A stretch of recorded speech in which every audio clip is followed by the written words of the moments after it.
Hellcat.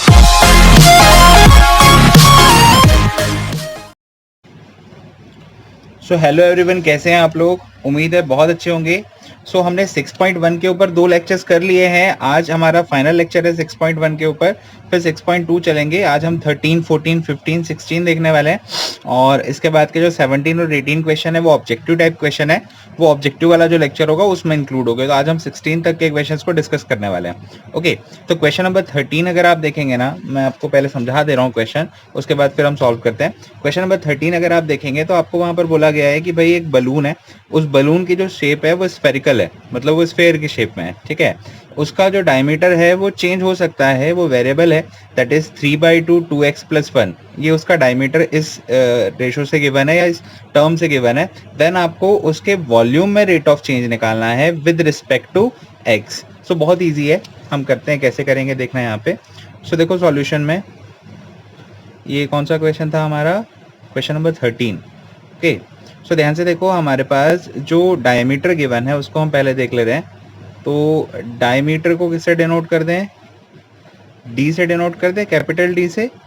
So diameter capital D कितना है? देखो 3/2 इंटू 2x + 1। ओके, सो आप जानते हैं कि डायमीटर का जो हाफ है वो रेडियस होती है। सो इसका हम रेडियस निकाल ले रहे हैं, इसका हाफ कर दे रहे हैं, है ना। इसका हाफ करेंगे तो क्या आएगा? d/2 लिख दे रहे हैं, radius that is equal to d/2। तो इसका जब हाफ करेंगे तो 3/2/2 बिकम्स 3/4 इंटू 2x + 1। सो ये आ जाएगी रेडियस उस स्फेयर की। कितनी आ गई radius? That is 3/4 into 2x + 1। ये हमारे पास रेडियस आ गई। That is your equation number first, sphere की, जिस बलून की बात हो रही है उसकी। देन आपको बोला है कि इसके वॉल्यूम में रेट ऑफ चेंज निकालो विद रिस्पेक्ट टू x। तो निकाल लेते हैं, काफी इजी होगा। So volume of balloon, volume of balloon लगा दे रहे हैं, पर बलून की जो शेप है वो कैसी शेप है? स्फीयर की शेप है। तो हम स्फीयर की जो वॉल्यूम का फॉर्मूला होता है वो लगा दे रहे हैं। वॉल्यूम को v से डिनोट करते हैं और स्फीयर का वॉल्यूम होता है 4/3 पाई r³। इसको हमने लगा दिया, बट r की वैल्यू है उसको पुट कर दे रहे हैं हम। पहले r हमने निकाला हुआ है, कितना है r है 3/4 इंटू 2x + 1। इसको रख दे रहे हैं। सो v देखो कितना आ जाएगा? v आ जाएगा 4/3 पाई r³, मतलब इसका क्यूब होगा। सो यहाँ आ जाना है 3/4 ब्रैकेट में 2x + 1 इस पूरे का होल क्यूब। बस वैल्यू रखें r की, है ना। इसको थोड़ा सिंप्लीफाइड करते हैं, देन फिर डिफरेंशिएट कर देंगे। तो पहले सिंप्लीफाइड कर ले रहे हैं। v that is equal to 4/3 pi, 3 का अगर आप क्यूब करोगे तो आना है 27, है ना। और 4 का अगर आप क्यूब करोगे तो यहाँ पे कितना आ जाना है? 16, 196। कितना ना, देखो 3 का क्यूब 27 हो गया और 4 का क्यूब हो जाएगा 64 क्यूब, है ना। और साथ पे यहाँ पे आ जाना है 2x + 1 इस पूरे की पावर 3। तो कुछ कैंसिल हो रहा होगा तो वो कर दे रहे हैं। So v that is equal to 3 से कैंसिल हो रहा है 9 टाइम्स, तो 9 आ जाना है। 4 से कैंसिल हो रहा है 16 टाइम्स, तो 9/16 पाई इंटू 2x + 1 इस पूरे का होल क्यूब। ये हमारे वॉल्यूम का रिलेशन आ जाएगा, वॉल्यूम ऑफ बलून जो कि स्फेरिकल शेप है। ओके, सो अब हम इसको डिफरेंशिएट करते हैं, एक बार लिख दे रहे हैं फिर से। v that is equal to 9/16 into pi bracket में 2x + 1 raise to the power 3। According to the question हमको बोला गया है, जनरली टाइम के रिस्पेक्ट में निकालते हैं, पर क्वेश्चन में स्पेसिफाइड करके बोला है। आप एनसीईआरटी में देखेंगे तो आपको मिलेगा कि वॉल्यूम में रेट ऑफ चेंज आपको निकालना है विद रिस्पेक्ट टू x। तो इसको जब हम डिफरेंशिएट करेंगे तो इसको भी डिफरेंशिएट हम x के रिस्पेक्ट में करेंगे। तो differentiation with respect to x कर दे रहे हैं। कितना आना है? dv/dx। 9/16 पाई कांस्टेंट है, बाहर निकल जाना है। अब देखो इसका डिफरेंशिएशन देखते हैं कितना होगा। तो ये ध्यान से देखो, x³ के फॉर्म में है, x³ का डिफरेंशिएशन होता है 3x²।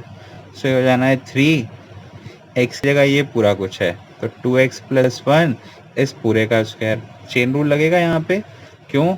आपने x³ का डिफरेंशिएशन का फॉर्मूला यूज किया ना। देखो d/dx ऑफ x³, x³ कितना होता है? 3x²। तो इसको देखो, ये आपने x³ की जगह यूज किया हुआ है। देखो ये x³ आपने x की जगह कुछ और यूज किया है, क्या यूज किया है 2x प्लस 1। तो according to the chain rule आप x की जगह जब किसी भी और चीज को यूज करते हो तो उसको आप फिर से डिफरेंशिएट करते हो। तो 2x प्लस 1 के क्यूब का फॉर्मूला किसके जैसे हुआ है x क्यूब का कितना होता है 3x स्क्वायर। तो ये हो गया 3 इंटू 2x प्लस 1 का whole square, but according to the chain rule 2x plus 1 फिर से डिफरेंशिएट होगा। सो ये dv बाई dx आपका कितना आ जाना, देखो 9 का इंटू 3 होगा तो 27 upon 16 pi into 2x plus 1 इस पूरे का होल स्क्वायर, और 2x का डिफरेंशिएशन होगा 2, 1 का हो जाएगा 0, तो सिर्फ यहाँ 2 बचना है, और 2 से 16 कैंसिल हो जाएगा 8 टाइम्स। तो dv बाई डी एक्स आ जाएगा 27 upon 8 pi into 2x plus 1 इस पूरे का होल स्क्वायर। लास्ट में यूनिट लिख देना और आंसर लिख देना। चाहो तो इसको और सिंप्लीफाइड कर सकते हो, a प्लस बी के होल स्क्वायर का फॉर्मूला लगा के आपको रिजल्ट मिल जाएंगे, बाकी ये भी लिखोगे तो सही है। ओके, तो ये हमारा क्वेश्चन नंबर 13 था। नेक्स्ट हम आते हैं क्वेश्चन नंबर 14 में। क्वेश्चन नंबर 14 देखो क्या है। क्वेश्चन नंबर 14 ये है कि जो सैंड है वो पोरिंग हो रही है किसी पाइप में, मतलब कोई पाइप है, इस तरीके से कोई पाइप है, मतलब पाइप समझ रहे हैं ना, पाइप सिलेंड्रिकल शेप में होता है एक्चुअल में पाइप, बट यहाँ सिचुएशन थोड़ी अलग है। जैसे ये आपकी पेंसिल की जो पेन की जो रिफिल रहती है, ये छोटा पाइप है, ठीक है। सो अब देखो आगे क्या है। सैंड जो है वो किसी पाइप में, सैंड मतलब रेत किसी पाइप में डाल रहे हैं, और इस रेट से डाल रहे हैं कि हर सेकंड में 12 सेंटीमीटर क्यूब उसका वॉल्यूम बढ़ रहा है। देखो सेंटीमीटर क्यूब है, मतलब वॉल्यूम होगा डेफिनेटली, तो 12 सेंटीमीटर क्यूब पर सेकंड उसके वॉल्यूम में रेट ऑफ चेंज गिवन है। तो ये वाली जो वैल्यू है ना, ये वाली पर सेकंड है, मतलब ये वाली वैल्यू है dv बाई dt की 12 सेंटीमीटर क्यूब पर सेकेंड, ठीक है। अब यहाँ बात ये आती है कि वैसे अगर हम पाइप को देखें तो पाइप तो सिलेंड्रिकल शेप में होता है। जैसे ये सिलेंडर है, देखो ये सिलेंडर है ना, ये सिलेंड्रिकल शेप है, बट इस सिलेंड्रिकल शेप में कोन की शेप बन रही है। क्यों, देखो अब यहाँ पर आप अगर ध्यान से देखो ना तो 3 कोन निकल जाएंगे। यहाँ से अगर मैं काट दूं इस तरीके से तो 3 कोन निकल जाएंगे, एक कोन ये, एक कोन ये और एक कोन ये। आप उनके वॉल्यूम से भी देख सकते हो। जैसे वॉल्यूम ऑफ सिलेंडर देखो तो पाई आर स्क्वायर एच होता है, बट वॉल्यूम ऑफ क्यूब देखो तो 1/3 पाई आर स्क्वायर एच होता है।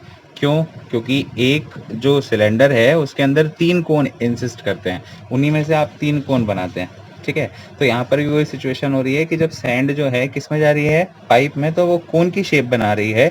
और यहाँ सिचुएशन ऐसी है कि जो हाइट ऑफ कोन है वो उसके रेडियस ऑफ बेस के 1/6 टाइम है, 1/6 टाइम है, मतलब height that is equal to 1/6 of radius, ठीक है। देन आपको dh बाई dt निकालना है, उसकी हाइट में रेट ऑफ चेंज निकालना है व्हेन हाइट 4 सेंटीमीटर होगी। तो देखो कैसे करेंगे, समझते हैं क्वेश्चन नंबर 14 को सॉल्व करने की मेथड।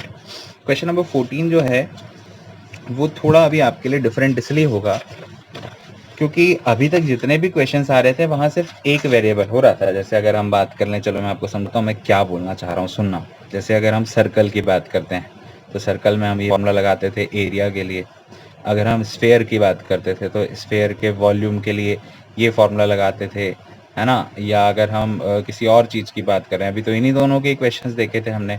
या अगर इसकी सरकमफेरेंस की बात कर लें तो हमने ये फॉर्मूला देखे थे। इनके एरिया की बात, मतलब सब में एक ही वेरिएबल था। देखो ये तो कांस्टेंट था, रेडियस रेडियस रेडियस, सिर्फ एक ही वेरिएबल के बारे में बात करते थे। बट जब हम बात सिलेंडर की करते हैं, ये चीज़ समझो जो मैं बताना चाह रहा हूँ, या जब हम बात कोन की करते हैं तो कोन के जो फॉर्मूलाज है कुछ इस तरीके से। जैसे कोन का फॉर्मूला है 1/3 pi r square h volume का। सिलेंडर के लिए अगर आप वॉल्यूम का फॉर्मूला तो देखे that is pi r square h. तो यहाँ तो कहानी दो वेरिएबल आ जाते हैं, एक तो आर आ जाता है और दूसरा एच आ जाता है। तो यहाँ थोड़ी सी कहानी अलग है। देखो कैसे मैं समझाता हूँ, आप क्वेश्चन पे आते हैं ना। क्वेश्चन नंबर 14 आपके पास क्या बोला है, 12 सेंटीमीटर क्यूब पर सेकंड गिवन है। सॉल्यूशन कर ले रहे हैं, गिवन जो है उसको लिख ले रहे हैं। थोड़ा सा चाहें तो आप लेट करके डिस्क्राइब कर दें, पर लेक्चर बहुत बड़ा हो जाएगा इसलिए मैं ज़्यादा थ्योरीज लिखा नहीं रहा हूँ। dv बाई dt गिवन है दैट इज 12 सेंटीमीटर क्यूब पर second, that is your equation number first. And हमको क्या फाइंड आउट करना है, dh बाई dt निकालना है, हाइट में रेट ऑफ चेंज निकालना है। कब गिवन है ना, कब निकालना है, जब हाइट 4 सेंटीमीटर हो। When h is 4 centimetre. ठीक है, इसके अलावा आपके पास एक और चीज गिवन है कि जो हाइट है वो 1/6 टाइम है रेडियस की। तो इसका मतलब ये निकला h that is equal to 1/6 r। R radius मान लिए हमने, h उसकी हाइट मान लिया, height of cone is equal to 1/6 of radius of base, जैसा क्वेश्चन में बोला है उससे हमने आउटपुट निकाला हुआ है। अब देखो dv/dt गिवन है, dh/dt निकालना है। अब v की अगर हम बात करें, वॉल्यूम ऑफ कोन की अगर हम बात करें तो देखो क्या होता है, वॉल्यूम ऑफ कोन, ठीक है, v से डिनोट करते हैं, वॉल्यूम ऑफ कोन होता है 1/3 पाई r स्क्वायर h। अब मेरी बात ध्यान से सुनना, जब दो वेरिएबल वाले क्वेश्चंस होते हैं, ये सिंगल वेरिएबल वाले क्वेश्चंस थे, जब दो वेरिएबल वाले क्वेश्चंस होते हैं तो इन दोनों वेरिएबल के बीच में रिलेशन भी गिवन होता है, जैसे कि ये है height that is equal to 1/6 of radius. तो इस रिलेशन से आप हाइट को इन टर्म्स ऑफ रेडियस भी लिख सकते हो और रेडियस को इन टर्म्स ऑफ हाइट भी लिख सकते हो। मतलब इस पर्टिकुलर क्वेश्चन से रेडियस में रेट ऑफ चेंज भी निकालने का पूछा जा सकता है या हाइट में रेट ऑफ चेंज भी निकालने का पूछा जा सकता है। दोनों ही तरीके से यहाँ के क्वेश्चन बनते हैं। बट अभी आपसे क्या पूछा गया है, हाइट में रेट ऑफ चेंज। इसका मतलब ये है आपका जो वॉल्यूम है वो हाइट की टर्म्स में होना चाहिए, मतलब h की टर्म्स में होना चाहिए। तो देखो h को हम r की टर्म्स में भी रिप्लेस कर सकते हैं और r को h की टर्म्स में भी रिप्लेस कर सकते हैं। अगर मैं इसको इक्वेशन नंबर सेकेंड दे दूं तो बाय इक्वेशन नंबर सेकेंड आप अगर r की वैल्यू निकालने जाओ ना तो r की वैल्यू 6h आ जाएगी, r की वैल्यू 6 आ जाएगी। अब बात यहाँ प्रश्न ये उठता है ना कि भाई हमने r को h की टर्म्स में ही क्यों रिप्लेस किया, हम h को भी तो r की टर्म्स में रिप्लेस कर सकते थे ना। मतलब जहाँ h है वहाँ 1/6 r रख सकते थे, बट उसके पीछे का रीजन आपको समझना है कि आपको हाइट में रेट ऑफ चेंज निकालना है। अगर आपको रेडियस में रेट ऑफ चेंज निकालना होता तो हम इसके अकॉर्डिंगली उसको रिप्लेस करते। ठीक है, उम्मीद है बात समझ में आई होगी। तो v that is equal to 1/3 pi r square, r की जगह 6h रखेंगे तो 6h इस पूरे का स्क्वायर इंटू h, तो इसको सिंप्लीफाइड कर लो, दैट इज 1/3 पाई 6 का स्क्वायर करोगे तो 36 और ये होना है h square into h, this is become h cube. ठीक है, सो अब हमको अगले पेज में चलना चाहिए। इसको थोड़ा सिंप्लीफाइड करके लिख दूँ क्या, पहले 3 से कैंसिल हो रहा है 12 टाइम, तो 12 पाई h cube that is the value of v। तो ज़्यादा कुछ बचा नहीं, अब 14th क्वेश्चन देख ले रहे हैं, है ना। अब मैं क्वेश्चन नंबर लिख रहा हूँ फिर से, मैं अभी तो लॉकडाउन में बावड़ा हो गया हूँ। हाँ, v is equal to 12 pi h cube, v is equal to 12 pi h cube. अब इसको डिफ्रेंशिएट कर लें टाइम के रिस्पेक्ट में, differentiation with respect to time. So v का डिफ्रेंशिएशन जब आप टाइम के रिस्पेक्ट में करोगे सो ये आ जाना है dv/dt, है ना। 12 पाई कांस्टेंट है वैसे ही रहना है, h क्यूब का डिफरेंशिएशन होना है 3h square, but chain rule लगेगा तो h फिर से डिफरेंशिएट होगा, दैट इज dh/dt। सो हम वैल्यू रख दे रहे हैं dv/dt, हमारे पास क्वेश्चन में गिवन था, दैट इज 12। ये 12 पाई वैसा का वैसा ही है ना, 3 वैसा का वैसे ही है। h का स्क्वायर आपको बोला था कितने पे निकालो, h इज इक्वल टू 4 पे निकालो, तो यहाँ 4 का स्क्वायर आ जाना है इंटू dh/dt, तो 12 से 12 कैंसिल हो जाएगा। सो यहाँ बचना है 1 दैट इज इक्वल टू 4 का स्क्वायर 16 होना है ना, और यहाँ देखो कितना होना है 16 का इंटू आप 3 टाइम करा दो तो 48 हो जाना है, 48 पाई dh/dt। सो आपके पास dh/dt की वैल्यू आएगी 1/48 पाई सेंटीमीटर, सेंटीमीटर था कि क्या था, हाँ सेंटीमीटर ही था, सेंटीमीटर पर सेकेंड। ये रेट ऑफ चेंज आ गया dh/dt। आप चाहो तो इसको आंसर लिख दो, या और तूफानी करने का मन है तो आप पाई की जगह 22/7 रखो, आपको वो एक्यूरेट वो वैल्यूज आ जाएगी जो वहाँ पर आ रही होगी। पता नहीं आंसर इसमें दिया है कि इसमें दिया है, मैंने आंसर चेक नहीं किए, आप बना के देखेंगे, अगर देख लेना रिजल्ट में भी ये होगा, अगर नहीं होगा तो आप पाई की जगह 22/7 रख देना तो आपको रिजल्ट मिल जाएंगे। ठीक है, सो ये तो हमारा क्वेश्चन नंबर कौन सा था, 14th हो गया, 13th गया। अब 15th और 16 में दो तरीके के क्वेश्चन है, मार्जिनल कॉस्ट और मार्जिनल रेवेन्यू। मार्जिनल मतलब सीमांत होता है हिंदी में किसी भी चीज़ के लिए, सो मार्जिनल वर्ड का पहले आप मतलब समझ लो, तो फिर इसको क्वेश्चन को सॉल्व करना बहुत ईजी हो जाएगा। पेजेस खत्म हो गए, इसके पीछे करा देता हूँ। देखो मार्जिनल शब्द का क्या मतलब होता है, मार्जिनल शब्द का क्या मतलब होता है। अगर किसी भी फंक्शन के लिए हम मार्जिनल वैल्यू निकालते हैं तो हम कौन सी वैल्यू निकालते हैं। जैसे मान लो कोई एग्जांपल से मैं सिखाता हूँ आपको, है ना, एग्जांपल समझाता हूँ। जैसे मान लो किसी एक चीज़ का पहले कॉस्ट 250 रुपये था और अब उसका कॉस्ट 320 रुपये है, तो मार्जिनल कॉस्ट होगी 70 रुपीज़। पहले ये एक क्वांटिटी का रेट था, ठीक है, और ये 2 क्वांटिटी का रेट है। मतलब आप अगर एक ले रहे थे तो वो 250 रुपये में दे रहा था, और 2 ले रहे हो तो 320 में दे रहा है। मतलब सिर्फ 70 रुपये बढ़ाने पर आपको डबल क्वांटिटी मिल गई, तो that is called marginal cost. ये तो इकोनॉमिक्स की टर्म्स में हुआ, बट मैथ्स की टर्म्स में आप उसको कैसे निकालेंगे, विद हेल्प ऑफ डिफरेंशिएशन। मान लो किसी फंक्शन को रिलेट करना, किसी फंक्शन को रिलेट करना इस तरीके से गिवन है कि F X is equal to A X square plus B X plus C, ठीक है। तो इसको जब आप डिफरेंशिएट करते हो, that is F dash X, तो जो आपको वैल्यू मिलेगी वो उसकी मार्जिनल कॉस्ट होगी। मतलब जिसकी टर्म्स में वो है उसकी टर्म्स में अगर हम इसको एक बार डिफरेंट, जैसे एक्स का फंक्शन है ये, तो अगर हम एक्स की रिस्पेक्ट में इसको डिफरेंशिएट कर दे तो उसका फर्स्ट डिफरेंशिएशन आएगा वो उसकी मार्जिनल कॉस्ट देगा।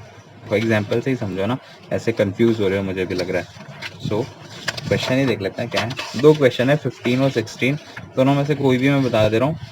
15 डॉट वाला आप कर लेना, मैं 16 बता रहा हूँ, मेथड सेम है दोनों में। तो देखो 16 क्वेश्चन क्या है, 15 करना आराम से बैठ के। हाँ, रेवेन्यू गिवन है आपके पास, ठीक है, रेवेन्यू गिवन है किसी चीज का, क्या है मैंने क्वेश्चन पूरा देखा नहीं है। रेवेन्यू के लिए है कितना गिवन है, देखो 13x² प्लस 26x प्लस 15, और आपसे बोला गया है कि भाई मार्जिनल रेवेन्यू निकाल के बताओ when x is equal to 7। तो बहुत ईजी है, इसको डिफरेंशिएट कर दो। किसके रिस्पेक्ट में, जिसके रिस्पेक्ट में फंक्शन जिसका, अगर ये t का फंक्शन होता तो t के रिस्पेक्ट में करते, x का फंक्शन है तो x के रिस्पेक्ट में करेंगे। तो differentiation with respect to x, तो आपको मिलेगा dr बाय dx। इसको डिफरेंशिएट करो, कितना आना है 26x, 26x का डिफरेंशिएशन 26 और 15 का डिफरेंशिएशन 0। तो फर्स्ट डेरिवेटिव आ गया। अब फर्स्ट डेरिवेटिव में जिस पर्टिकुलर वैल्यू पर मार्जिनल रेवेन्यू निकालना है उसको पुट कर दो। So put x is equal to 7, so आपको मिलेगी वैल्यू dr बाई dx कितने पर, x इज इक्वल टू 7 पर, और इसी को ही हम बोलेंगे मार्जिनल रेवेन्यू। ये इकोनॉमिक्स में आती है टर्म मार्जिनल रेवेन्यू। ओके, सो यहाँ रख दोगे आप 26 इंटू 7 प्लस 26, सो आप प्रोडक्ट करोगे 6 7 का कितना होना है 42 की 2 कैरी 4 कैरी, ओके 7 2 जा 14, 14 प्लस 4 18 प्लस 26, सो ये कितना आ जाना है यहाँ पे 208 आ जानी है मार्जिनल कॉस्ट, ठीक है। तो उम्मीद है समझ में आया होगा, बहुत इजी है मार्जिनल कॉस्ट निकालना है, मार्जिनल रेवेन्यू लिखना है। इसके लिए भी मार्जिनल कॉस्ट आप निकाल सकते हो, इसको डिफरेंशिएट करना, पॉइंट में है कोई नहीं, बस कैलकुलेशन थोड़ा टिपिकल जाएगा, अच्छे से आ जाएगा आंसर। और जैसे आपका फर्स्ट जो डिफरेंशिएशन आएगा उसमें x इज इक्वल टू 17 रख दोगे तो मार्जिनल कॉस्ट निकल जाएगी। तो इजी है, आप बना के देखेंगे क्वेश्चन नंबर 15 को, ये आपका होमवर्क है। 17 और 18 ऑब्जेक्टिव है, आप चाहें तो ट्राई कर लें। वैसे लास्ट में जब end of the chapter session होंगे तो तब मैं उन सारे क्वेश्चन को इंक्लूड करके एक लेक्चर बनाऊंगा, ठीक है। सो उम्मीद है समझ में आया होगा। अगर वीडियो अच्छी लगी होगी तो लाइक कर देना, अपने फ्रेंड्स के साथ शेयर कर देना, और पुराने जो लेक्चर्स हैं उनको रिवाइज करते रहें क्योंकि भूलते जाएंगे। अभी जितने भी सेशंस हुए हैं वो सब अभी कंटिन्यू चल रही हैं, ठीक है। चलिए मिलते हैं अगले लेक्चर में, टिल देन बाय।